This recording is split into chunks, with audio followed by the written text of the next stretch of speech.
When you ask people, when's the last time you felt really connected to someone? It usually isn't times they were talking about sports or the weather. It's times they were connecting around how they hurt or how they're struggling.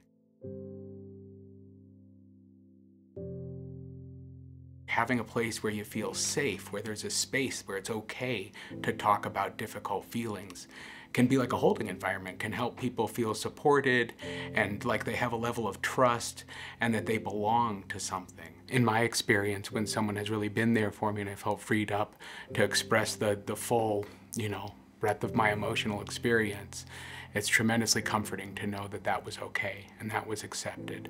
And so facilitating that sense of community can prevent future suicides by giving people more of a sense of belonging and identity.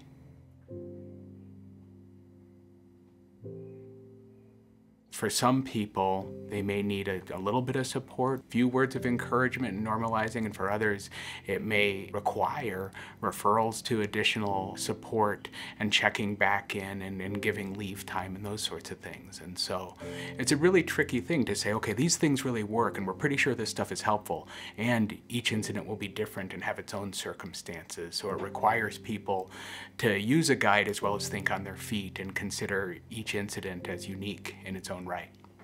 Bringing together people that have shared the relationship with the lost person is really useful for remembering the best in that person, but also for connecting those folks together as a community to persevere and to find ways to honor that person's memory.